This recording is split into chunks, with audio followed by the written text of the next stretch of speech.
Vamos a continuar con el trabajo de esta mañana y aquí en la mesa está el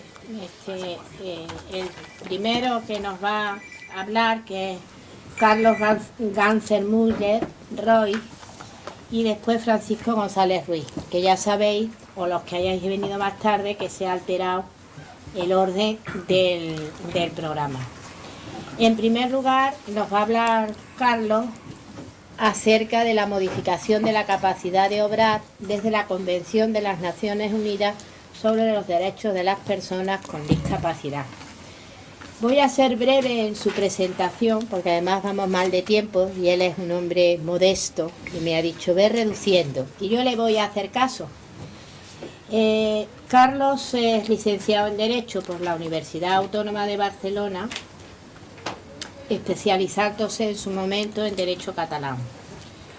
Es que ingresó en la Escuela Judicial y fue destinado a la Fiscalía de Barcelona, donde fue nombrado fiscal coordinador del Servicio Especial de lo Civil del Tribunal Superior de Justicia de Cataluña. Ha sido también fiscal jefe de Gerona hasta el año 2000, enero del 2000, en el que fue nombrado fiscal del Tribunal Supremo. En esta materia ha trabajado como ponente o compareció como ponente ante la Subcomisión de Justicia Interior del Congreso de los Diputados en la elaboración de un nuevo modelo policial. Y en noviembre del 99 también participó en la Subcomisión de Justicia, Trabajo y Asuntos Sociales del Senado, encargada de analizar el problema acerca del tráfico internacional de mujeres, niños y niñas. Entre sus muchas publicaciones destaca la colección de comentarios al Código Penal de 1995, Justicia y Discapacidad, en el año 2005. Además ha sido designado por la Fiscalía General del Estado como fiscal delegado ante el Foro de Justicia y Discapacidad en el 2003 y la Fundación Equitas. Es miembro de la Comisión Permanente de Protección Patrimonial de las Personas con Discapacidad y miembro de la Comisión de Expertos de Legislación sobre Discapacidad del Real Patronato sobre Discapacidad. Así que espero que después de este amplio currículum, pese a su modestia, nos ilustres. Yo todavía recuerdo una monografía que le he dicho que leí suya, no tiene nada que ver con esto, pero los que sois de mi quinta a lo mejor la recordáis. Se publicó en Actualidad Civil sobre unos comentarios determinados de los juicios de faltas de derecho penal. Me sirvió una barbaridad, pero años estuve yo explotando aquella monografía, así que espero que lo que hoy nos diga nosotros lo explotemos ya, a mí por lo menos lo que me queda de profesión. Así que tiene la palabra. Bueno, muchas gracias, Cristina, muchas gracias a todos vosotros por haber empleado vuestro tiempo en poder estar aquí, y muchísimas gracias pues tanto al Consejo General de la Abogacía como al Colegio de Abogados de Córdoba, a Equitas, a ONCE y a todos los organismos que han hecho posible estas jornadas. Estas jornadas tienen, desde mi punto de vista, mucha importancia ante la necesidad de la adaptación de la Convención de los Derechos de las Personas con Discapacidad, que ya está vigente en España desde el 3 de mayo del año 2009 y que lógicamente tiene que ser traspasada a nuestro derecho interno. En este interín, en este periodo nos encontramos donde surgen muchas dudas, muchas vacilaciones en base a cuál es el potencial de esta norma internacional que va a determinar un cambio enorme en la actual legislación de protección a través de los mecanismos hoy día tutelares todavía, pero que van a ser mecanismos de apoyos a las personas con discapacidad.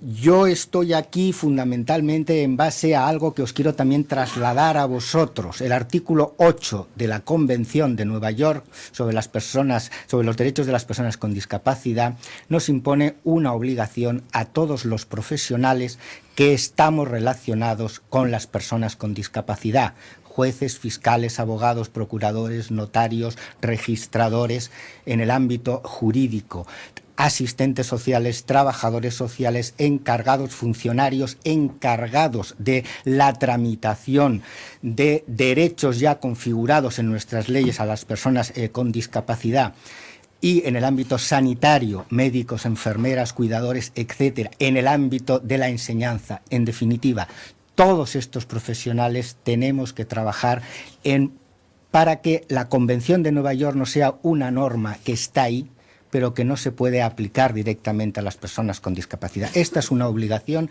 que nos impone la Convención Internacional a todos los profesionales. Y en base a esa obligación, que la considero fundamental, estoy yo aquí para darles mi opinión, mi visión sobre cómo se tiene que aplicar la Convención de Nueva York en nuestro derecho interno, qué problemas de aplicación ahora tenemos de esta Convención y cuáles son las perspectivas de futuro para conseguir una garantía real a este sistema de protección de las personas con discapacidad.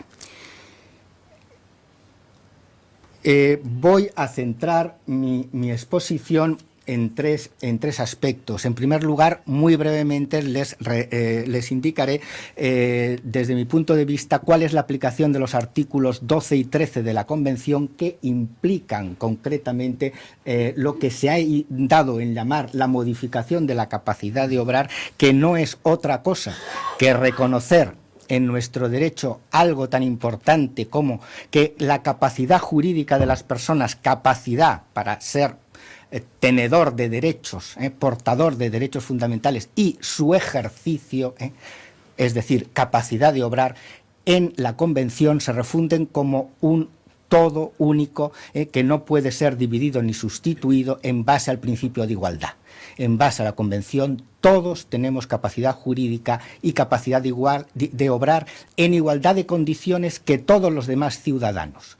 Y consiguientemente lo que se va a hacer no es ya buscar un mecanismo de apoyo o de protección sustitutiva o representativa, como es por ejemplo la tutela, sino un mecanismo complementario para que desde la capacidad existente en la persona, sea mucha o sea poca, podamos complementarlas con mecanismos de apoyo para que este principio real de igualdad de todas las personas ante la ley sea una realidad. Y el artículo 13 obliga a la Administración de Justicia, en el sentido amplísimo que he indicado, que sea accesible a la persona con discapacidad. Cuando leáis la Convención, que yo sí que os lo recomiendo encarecidamente, leer la Convención. La Convención es una norma magnífica, incluso literariamente está muy bien escrita, está muy bien acondicionada a las necesidades actuales. Leed la Convención y veréis el día a día de cómo los derechos de las personas con discapacidad se van desarrollando en todos los ámbitos. Y a partir de ahí vemos que, junto a un principio general que nos da el artículo 9 del principio de accesibilidad de la persona con discapacidad, os encontraréis el de acceso a la justicia. ¿Por qué esa repetición? ¿Por qué dos veces hablar de lo mismo? Pues porque ciertamente los autores de la Convención quisieron incidir en este punto concreto. No basta con un reconocimiento de igualdad ante la ley, hay que hacerlo posible a través de los medios accesibles ante la Administración de Justicia. De ahí que la Convención venga a exigir la especialización de todos los operadores jurídicos que se encargan de este ámbito. ¿Qué pretende el artículo 12? El artículo 12 nos reconoce el derecho a los derechos personalísimos de las personas con discapacidad como cualquier otra persona. Cuando tengáis alguna duda en vuestro trabajo, es decir, ¿qué hacemos con esta persona que necesita un complemento de su capacidad? En principio, lo mismo que a una persona que no tenga ese déficit. Lo mismo. Solo que vamos a adaptar sus necesidades a la posibilidad de que realice los mismos actos jurídicos. Pues bien, la Convención nos está diciendo que hay que huir de estos mecanismos de la sustitución o la representación total de la persona. Sí que habla que los estados estarán obligados a otorgar a las personas con discapacidad los apoyos, incluso los más intensos. Es decir, ese que estamos ahora todos pensando, ese que pensamos una persona que no puede hacer nada, no tiene capacidad de obrar, porque desde su deficiencia intelectual, mental o intelectual no puede dar no tiene capacidad de decisión para realizar este acto. Pues bien, vamos a tratar de superar esto a través de diversos mecanismos. Unos mecanismos interesantísimos son precisamente los que les acaba de hablar Federico en relación a las voluntades anticipadas. Con las voluntades anticipadas, piensen ustedes la de problemas que nos ahorramos en determinar el mecanismo de apoyo. El mecanismo de apoyo lo puede poner ya la persona cuando está con su capacidad de decisión determinada. ¿Qué va a ser de mí cuando pierda mi facultad de decidir? Lo puedo hacer ahora. Hagámoslo. ¿Por qué no?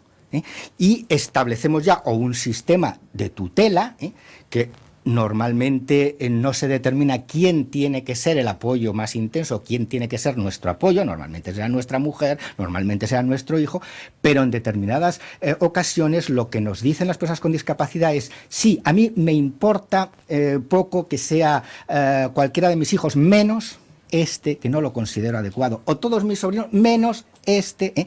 En definitiva, es muy importante conocer y saber esta voluntad. Pues bien, lo que nos dice el artículo 12 es, además de utilizar esta voluntad anticipada de la persona con discapacidad, todos aquellos mecanismos que complementen la capacidad natural que tenga. Estos mecanismos, que lógicamente serán personas físicas o personas jurídicas, lógicamente van a tener que tener una regulación legal, van a tener que ser nombrados necesariamente por la autoridad judicial y deberán determinarse por el periodo más breve posible, proporcionalmente a las necesidades de la persona en cada momento, porque son decisiones completamente revisables. La discapacidad no es algo estanco, algo que está ahí guardado en una caja o anclado en el fondo del mar, no. La discapacidad es continuamente móvil, es absolutamente lo que hoy nos puede servir, mañana no, y viceversa. Por eso tiene que estar siempre sujeta a revisión, a rehabilitación cuando sea necesario. En definitiva, esta concepción nueva del artículo 12 nos va a costar mucho traerla a un sistema como el nuestro, que lógicamente tiene ya aquilatado un sistema de defensa de la persona con discapacidad estructurado nada menos que en el derecho romano. La prórroga de la patria potestad para los menores que devienen mayores, como un mecanismo ágil para que los padres continúen teniendo la patria potestad, que en definitiva no es más que decirle al menor discapacitado: a partir de tu mayoría de edad vas a seguir igual, no vas a tener ninguna posibilidad de decidir por ti misma, ya decidirán tus padres. Primer problema, ¿es con arreglo a la convención lícito este pensamiento? O por el contrario, el menor de edad ya está protegido durante su minoría de edad por sus padres, pero cuando deviene mayor de edad, como cualquier otro ciudadano, tiene capacidad para decidir, y en ese momento se le pondrán los mecanismos de protección que sean necesarios, con los controles necesarios, porque el artículo 12 nos lo dice. No solamente hay que poner el apoyo concreto, podrán ser los padres, los hermanos, una institución concreta determinada, sino que además con todas las vicisitudes que lleven los cambios en la persona,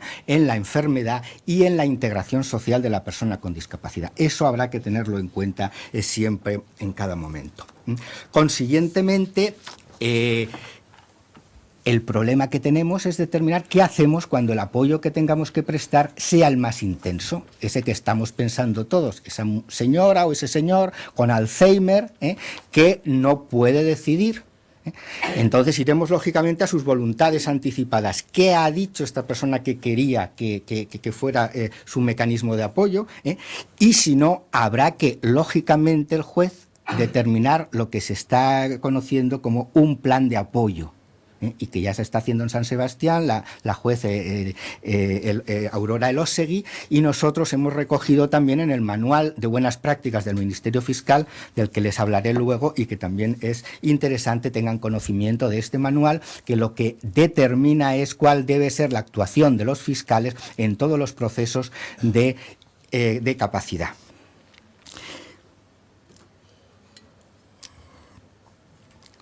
Pues bien, en este plan de apoyo es la juez la que señala al mecanismo de apoyo más intenso, ahora sería el tutor, cuál es la protección que necesita esta persona en las diversas áreas. No es tanto darle al tutor un poder omnímodo para que pueda hacer lo que él crea conveniente, lógicamente lo tiene que hacer en interés de la persona con discapacidad, pero puede no hacerlo, y consiguientemente que el juez determine cuál es la norma de conducta del tutor frente a las necesidades concretas que tenga esta persona. Este es un mecanismo que está ahí sobre la mesa y que estamos también tratando de difundir, y es muy importante que tengamos un concepto claro de lo que es el interés de la persona con discapacidad, porque ahí lógicamente se mezclan muchísimas cuestiones, como pueden ser también los intereses, ojo, yo no digo que no sean legítimos, de los guardadores, que los hay, pero lógicamente el interés de la persona tiene que prevalecer sobre el mismo. Entonces, de la misma manera que hay un concepto ya jurídico acuñado en nuestras leyes, cuál es el interés del menor, y está completamente reflejado en muchísimas sentencias del Tribunal Supremo, lo que estamos pretendiendo es, a través de las sentencias que os iré diciendo y enumerando a continuación, la petición que estamos realizando al Tribunal Supremo para que pueda también determinar cuáles son las bases de determinación del interés de la persona con discapacidad, que es lo que tenemos que defender en definitiva. Bueno, esta sería un poco la exposición general, y ahora vamos a ver qué está pasando actualmente en relación a todas estas cuestiones en la jurisprudencia del Tribunal Supremo. Vosotros sabéis, en principio, que la primera sentencia a la que la Fiscalía hizo una información suplementaria pidiéndole que determinara si las normas de tutela actualmente contenidas en nuestra legislación vigente estaban de acuerdo con la Convención, se respondió a esta pregunta en la sentencia de 29 de abril del 2009. En esta sentencia se dice, en primer lugar, que esta es una cuestión que tiene que legislar el Parlamento, porque, lógicamente, el Tribunal Supremo no puede crear instituciones nuevas. Y entonces, cuando hablamos de mecanismos de apoyo, pues eso hay que concretarlo, determinarlo y tal, y que el sistema actual que tenemos en España, tutela, curatela, guarda de hecho y defensor judicial, cumple en general con las expectativas de la Convención, siempre y cuando se trate de sentencias graduadas, tienen que estar graduadas, vamos a la vieja teoría del traje a medida de la persona. Debe además de ello estar en interés de la persona con discapacidad, y la persona con discapacidad conserva siempre sus derechos personalísimos. Esos derechos, ese ámbito de derechos no es nunca quebrantado por nadie. También tiene que ser determinada y limitada cuál es el margen de protección, y debe ser esencialmente revisable. Se está basando en la sentencia de 9 de octubre del 2002 del Tribunal Constitucional. Lo señala además en esta sentencia, que además incide en que la nueva reinterpretación que hay que hacer de todos estos mecanismos tutelares que tenemos en España deben además cuidar mucho que tengan siempre en cuenta que la persona con discapacidad sigue siendo el titular de sus derechos fundamentales, y que la incapacitación es únicamente una forma de protección. lo fundamenta en este criterio. Y en segundo lugar, que la incapacitación no es una medida discriminatoria por la situación merecedora de la protección.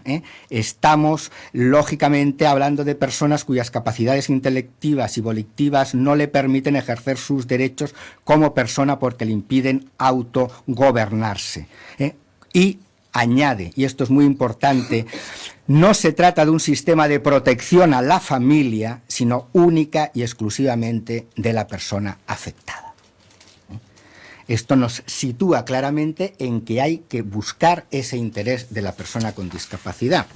Y en ese periplo estamos y se van dando avances muy importantes en este sentido. La primera es la sentencia de 21 de septiembre del 2011, donde se planteaba la posibilidad de una persona que sufre un coma vigil, que está casada pero que ya ha iniciado el procedimiento para poderse divorciar del marido, incurre en esta causa de incapacidad, la tutela se le da a los padres, y el problema que se plantea es si los padres están legitimados para, en representación de su hija, ejercitar la correspondiente acción de divorcio ante los tribunales. Pues bien, se nos dice que sí, porque analizado el interés de la persona que ya inició esos trámites de separación, se considera adecuado a su interés concreto y determinado. Volvemos a otra vez, otro paso más adelante en la sentencia de 11 de octubre del 2012, donde en el informe del fiscal se intentó dar un paso más adelante incluso de la curatela.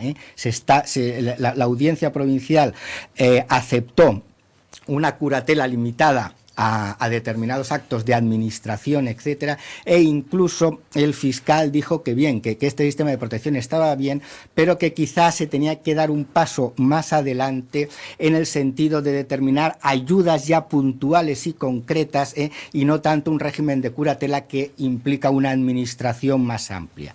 Bien, el Tribunal Supremo no recoge nuestra propuesta, pero sí nos está diciendo que la curatela reinterpretada con la Convención de Nueva York viene a defender desde un modelo, habla ya, fijaros que ya habla la sentencia esa de modelo de apoyo y de asistencia, en base al principio del superior interés de la persona con discapacidad, manteniendo la personalidad, y que requiere un complemento de la capacidad precisamente para proteger su personalidad, es un mecanismo de apoyo útil y acorde con nuestro derecho interno. Vamos a seguir en esta línea hasta conseguir que el Tribunal Supremo nos diga cuál es este interés. En definitiva, ya lo sabemos porque el artículo 12 lo está estableciendo. Respeto absoluto a sus derechos y una cosa muy importante, actuar siempre pensando en lo que hubiera querido hacer la persona no capaz en el momento que tiene que decidir el mecanismo de apoyo qué hacer, qué hubiera querido que se hubiera hecho. Este es un proceso complicado, pero ciertamente, digamos, esta es la meta.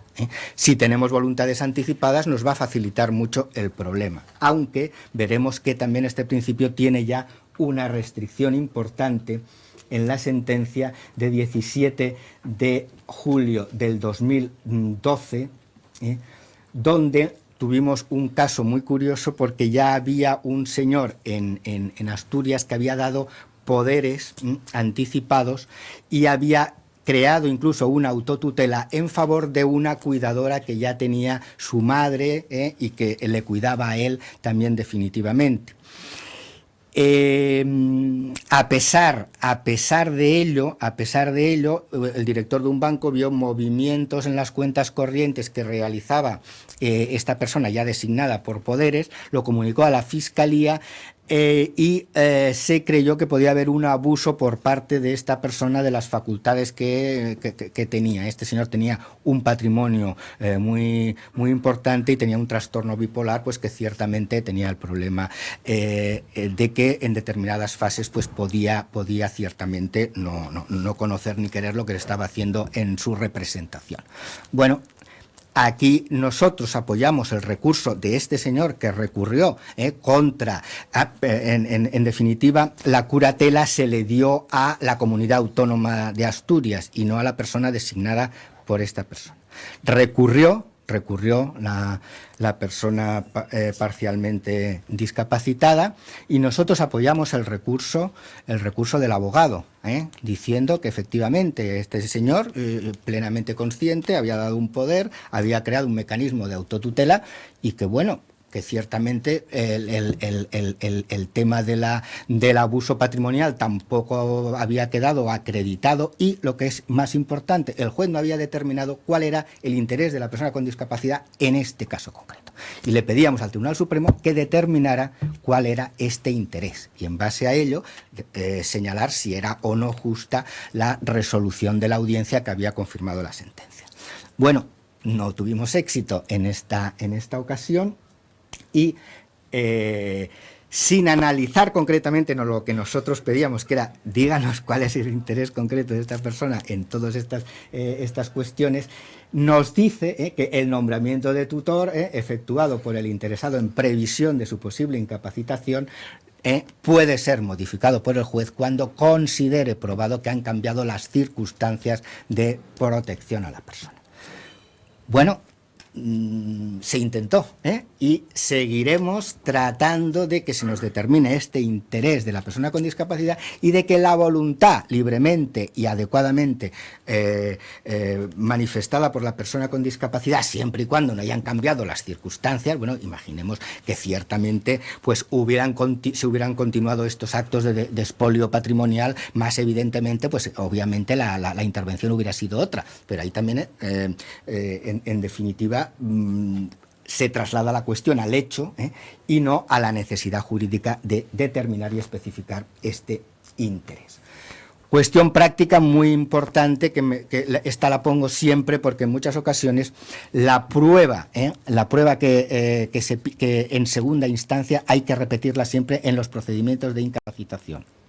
Esto ya es una sentencia del 2005, pero que es muy importante, porque muchas veces lo que no vale es, en materia de discapacidad, precisamente por ese carácter dinámico, por ese carácter cambiante, lo que se ha decidido en primera instancia, en segunda instancia, puede volverse a revisar y puede volverse, y el tribunal está obligado al examen personal de la persona, de los parientes y de el informe forense. Estas tres cuestiones, estas tres pruebas capitales deben de determinarse en todos los procesos de capacidad.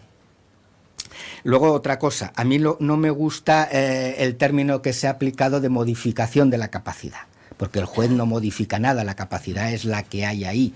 O sea, tenemos que ponernos todos a pensar el nombre de estos procedimientos, que en realidad, bueno, se ha acuñado esto, ahora os explicaré por qué, pero de modificar nada, sino de determinación del apoyo concreto de protección. Puede ser un procedimiento de protección, simplemente, pero así lo tenemos. Bueno, ¿qué ha dicho el Comité de Naciones Unidas sobre la observancia de la legislación española en relación a el convenio sobre los derechos de las personas con discapacidad? Vosotros sabéis que España firma el convenio el 3 de mayo del 2009 y a partir del 2010 se desencadena ya el procedimiento del artículo 33 y siguientes, es decir, los convenios internacionales no solamente, como muchos creen, marcan pautas generales de aplicación a la legislación interna, sino que tienen mecanismos de control a través de las comisiones, tanto nacional, en España es el CERMI, como la Comisión Internacional, que tiene sede en Ginebra. Entonces, se procede en el primer momento de ratificación del convenio. Hay un informe del Estado español diciendo cuál es la adaptación de nuestra legislación a la Convención y las propuestas de mejora o las propuestas necesarias para realmente aplicar la Convención en España. Este proceso se hizo en el año en el año 2010 y 2011 hay un informe del Estado español, un contrainforme de CERMI, finalmente unas respuestas del Estado español a ello, y finalmente el 19 y 20 de septiembre del 2011 España compareció ante esta Comisión de Naciones Unidas para explicarles a los 19 miembros de la que está formada esta comisión cuál será el momento de adaptación de nuestra legislación a la Convención.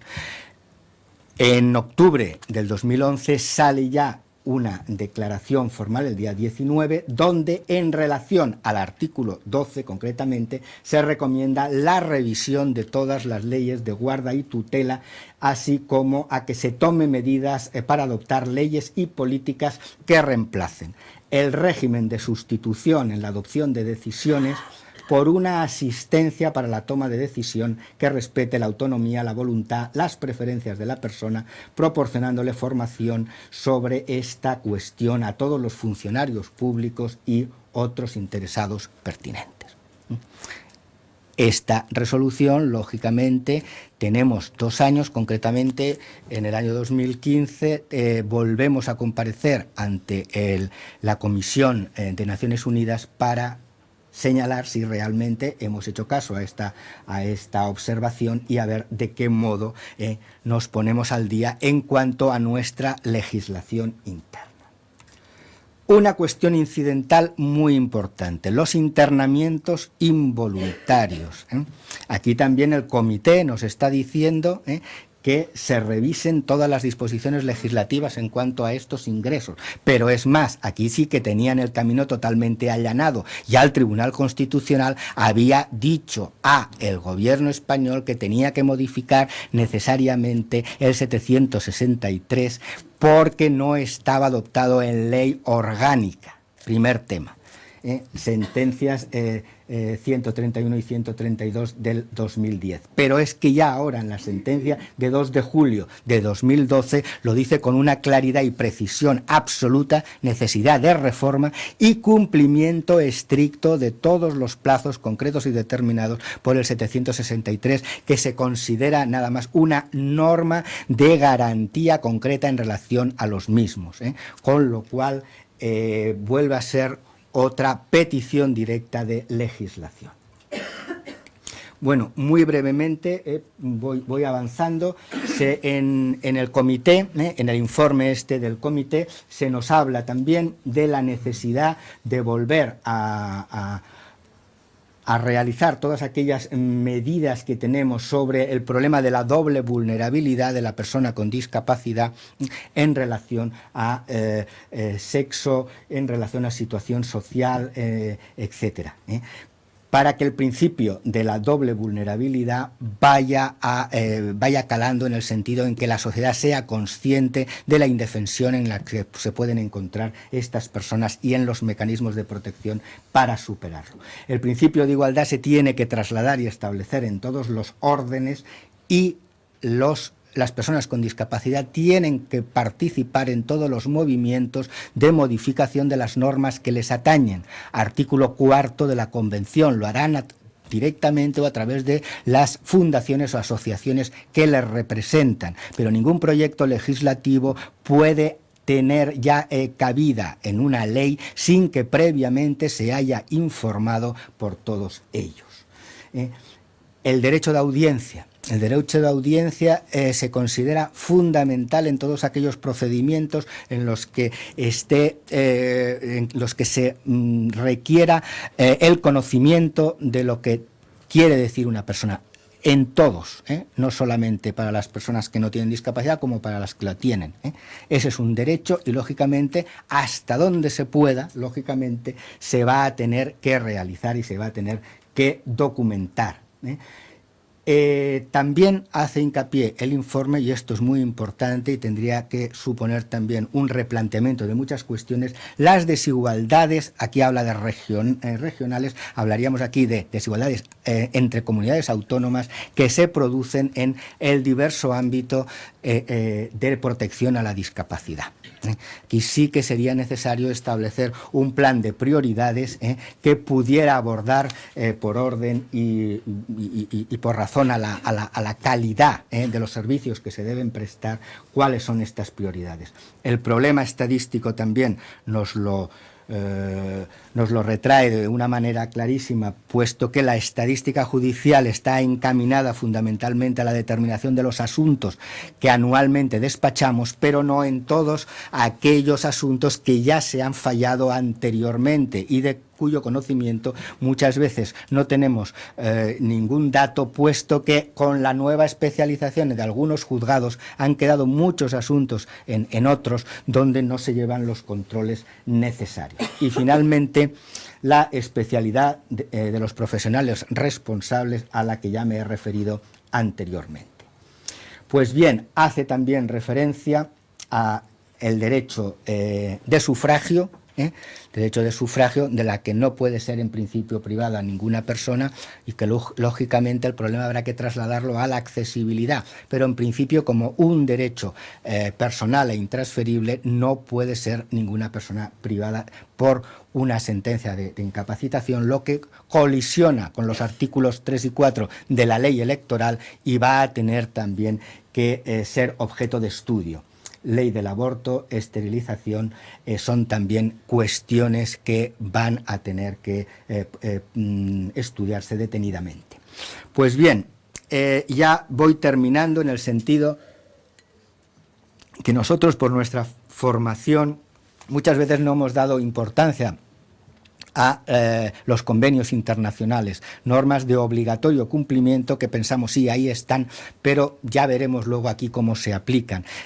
Vosotros sabéis que por el mecanismo del artículo 96 de la Convención es derecho directamente aplicable que normalmente, al no tener una norma habilitante, determina la necesariedad de que se interpreten las instituciones que actualmente tengamos en base a esos principios generales y se puedan ya aplicar desde las instituciones que tenemos. Por lo tanto, en este proceso de que el legislador tiene ya de una vez que legislar y determinarnos todas estas cuestiones y resolverlas, sí tenemos la obligación de adaptar lo que tenemos a los principios informadores de la Convención. Y en eso estamos.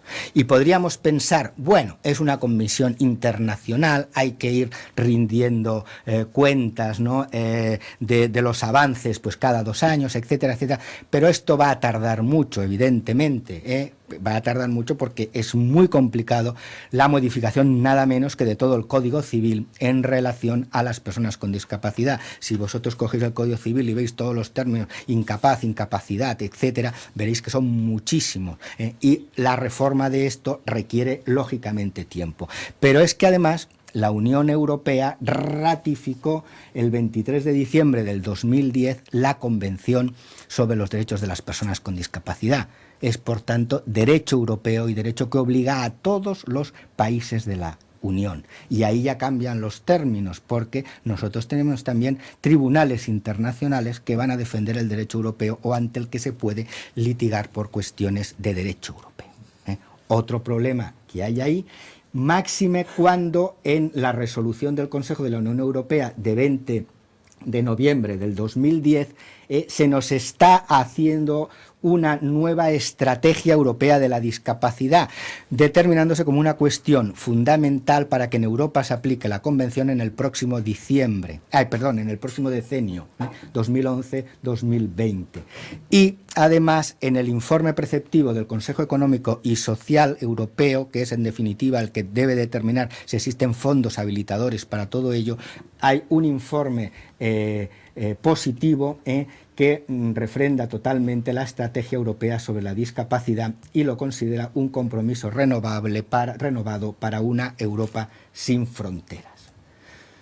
Bien, este señor es Thomas Hammarberg, es el comisionado para los derechos humanos del Consejo de Europa. Este caballero lo vamos a tener que conocer mucho porque va a ser de alguna manera el que nos marque las pautas de adaptación al derecho interno de la Convención. Es una de sus facultades, consiste precisamente en elaborar informes sobre todos los países de la Unión Europea en base a cuál es el cumplimiento de esta Convención en los respectivos países. Pues bien, recientemente ha elaborado un estudio sobre el artículo 12 y concretamente el título de este trabajo es «Las personas con discapacidad intelectual y psicosocial no deben ser privadas de sus derechos individuales», abogando por dotar de más apoyos a los ciudadanos que tienen estos tipos de discapacidades para que puedan desarrollar derechos como el de voto o decidir dónde quieren vivir. Este es un resumen del mismo. Y en relación al artículo 12 establece claramente que las personas con discapacidad tienen derecho en todas las partes al reconocimiento de su personalidad jurídica y a los apoyos que los Estados partes deben prestarles.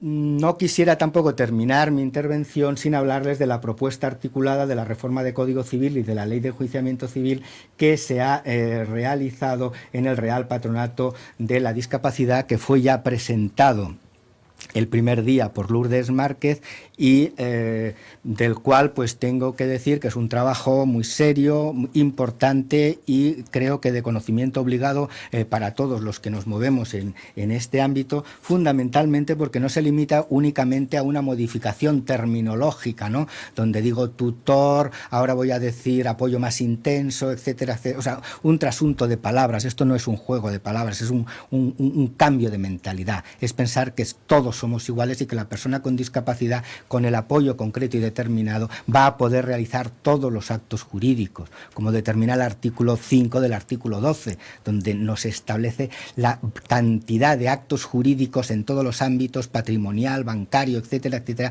que puede y que debe hacer la persona con discapacidad. En este sentido, esta propuesta creo que es un punto de partida muy importante y que cualquier trabajo que se realice sobre la modificación legislativa en nuestro país debe tenerlo muy presente. Quiero finalmente señalarles la estadística de la Fiscalía General del Estado sobre la intervención del Ministerio Fiscal en todos estos procedimientos.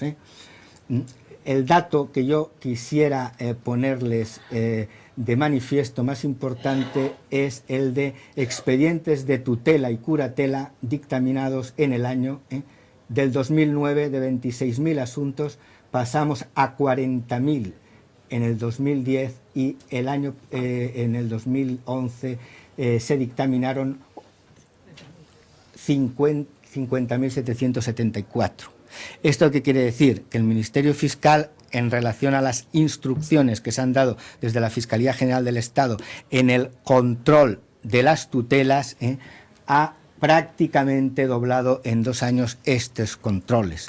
Se está pidiendo a la autoridad judicial y la autoridad judicial lo está haciendo de esta manera, un control de las tutelas. No basta hablar de que vamos a crear nuevos mecanismos y se van a hacer mejor. No, hay que controlar, lógicamente, que ciertamente estos mecanismos de apoyo sirvan para garantizar los derechos de las personas con discapacidad.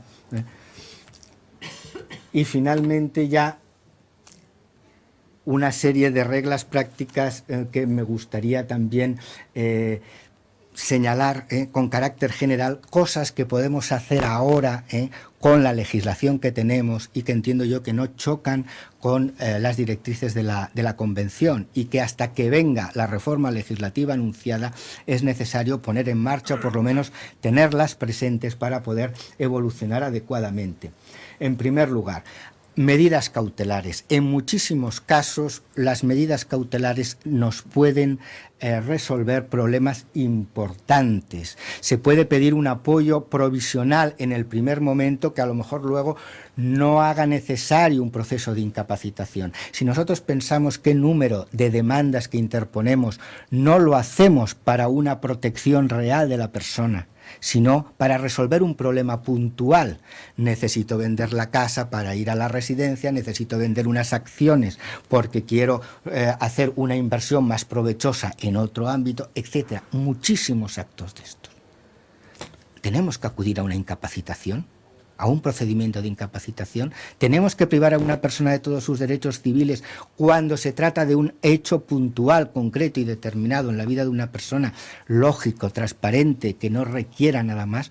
Pues en muchos casos se aconseja a los padres, o se aconseja a los familiares de determinadas personas mayores que acudan a una incapacitación total en relación a una persona que está completamente protegida en su casa, por su ámbito, sus amigos, su familia, y que no es necesario acudir a una medida tan extrema como puede ser una incapacitación. Hay que buscar elementos de sustitución del mismo.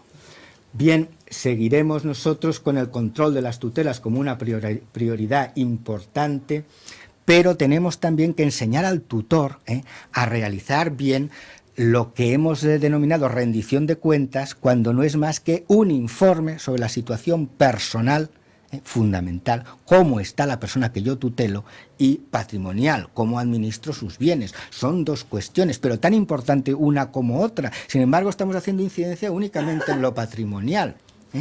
Y también tenemos que buscar su bienestar, y en muchos casos, en casos de enfermedades como esquizofrenias, paranoias, etcétera, en muchos casos lo que se está buscando es una curatela desde el punto de vista del cumplimiento de medicaciones, cumplimiento de hábitos sanitarios que pueda recuperar a la persona con discapacidad y podamos lograr incluso su rehabilitación.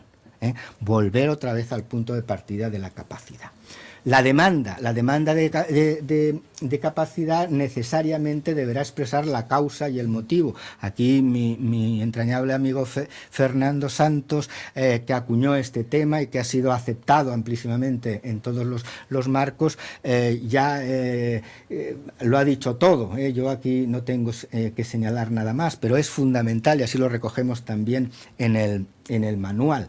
Y la curatela parece que es la institución más acorde, porque es una institución que completa la capacidad que ya tiene la persona. Y en este modo, y de este modo la persona está presente en todos los actos que se realizan en relación a ella y puede ciertamente operar de una manera más precisa. El derecho de defensa. El derecho de defensa nos importa mucho. La intervención de los abogados en todos estos procesos no puede quedar al augur de la familia. Porque ya sabéis el mecanismo cuál es. La familia puede ir a Fiscalía para que interponga la demanda, luego se nombra defensor judicial al familiar que directa o indirectamente ha instado la incapacidad, no comparece y lógicamente la sentencia se dicta en rebeldía. ¿Cómo podemos dictar una sentencia de estas características sin que la persona con discapacidad haya podido ejercer su derecho de defensa? Esto lo tenemos que replantear, cómo podemos intervenir, si de oficio en todos estos procedimientos, si el fiscal en ocasiones tiene que cambiar esta obligación legal, ¿no? Que claro, todas las autoridades y funcionarios públicos que por conocimiento de su cargo tienen razón de que pueda existir una persona inmersa en una causa de incapacidad, tiene que comunicarlo al fiscal. El fiscal valora esa necesidad y esa desprotección, porque claro, si la persona no está desprotegida y no hay ninguna necesidad, buscará una medida alternativa. Pero si se interpone esa demanda, se puede dictar una sentencia en rebeldía. Yo entiendo que esto no puede ser así. Turnos de oficio, también de información, porque lo que requiere muchas veces la familia es tener una verdadera información de cuál va a ser la consecuencia de esa interposición de la demanda. La sentencia ya hemos indicado, y ahora es muy importante la posibilidad de recurrir. Tenemos el ámbito de la Convención, las sentencias se tienen que dictar conforme al espíritu de la Convención y, lógicamente, lo que no se puede es dictar una sentencia de incapacitación total y absoluta sin determinar que eso es en interés de la persona con discapacidad, y señalar en la sentencia no solamente la causa, no solamente esta persona es que está muy mal, no, dígame usted cuál es la razón de que esa medida que voy a tomar va a ser hecha en su interés y qué producto favorable le va a dar. Los ingresos involuntarios, ya hemos dicho anteriormente, pues que nos preocupan de una manera muy importante. Y luego, constituida la tutela, lo que estamos encontrando es muchas divergencias entre los hijos y los familiares en relación a su derecho de visitas, a su derecho de comunicación con la persona que ha sido ingresada normalmente en centros residenciales. Parece que va a ser un trasunto de toda la problemática de menores en relación a los padres divorciados o separados, con puntos neutros y tal. Yo de verdad me niego total y radicalmente a que podamos incidir en esto, pero vuelvo a señalar que en muchos casos los problemas colaterales muchas veces no nos dejan ver el principal. Es necesario, por lo tanto, establecer una hoja de ruta, que el juez diga lo que tiene que hacer el tutor saber cuáles son sus obligaciones y proteger realmente a la persona con discapacidad. Y bueno, nada más. Termino aquí con 3 fotografías. Esto es, como ustedes saben, la Sala de Ginebra de protección a los derechos, de los derechos humanos, con la intervención de Barceló en toda la decoración del techo. Yo les recomiendo que si van a Ginebra no se lo pierdan, es una maravilla. Aquí es quizá lo que nosotros tenemos ahora. Estos coches no pueden circular. ¿Por qué? Los han puesto aquí, los vemos, son inútiles. ¿Para qué sirven? Es muy divertido. Esto es el Museo de la Moda de Chile y ciertamente es impactante. Las personas con discapacidad no podemos visibilizar. Hemos logrado una cosa muy importante, y es visibilizar el problema. La persona con discapacidad antes además estaba oculta en muchísimos casos. Hemos logrado una importante, cada vez se van viendo más personas con discapacidad interviniendo, actuando en todas las esferas de la vida, etcétera, etcétera, cada vez más. Pero personas con discapacidad no están hechas para ser vistas y que no puedan hacer nada. Personas con discapacidad tienen que realizar su proyecto de vida. Será el suyo, pero será importantísimo para ellos y para nosotros. Por lo tanto, no podemos tener a las personas con discapacidad visibles, pero sin dejarles actuar, sin dejarles ser ellas mismas. Nada más. Accesibilidad. Este señor jamás hubiera podido ir a esta manifestación en la Plaza de la Libertad del Cairo, pero lo llevaron, le ayudaron, le apoyaron y ahí está él, como un campeón encima de la torre. Nada más, muchísimas gracias por su atención.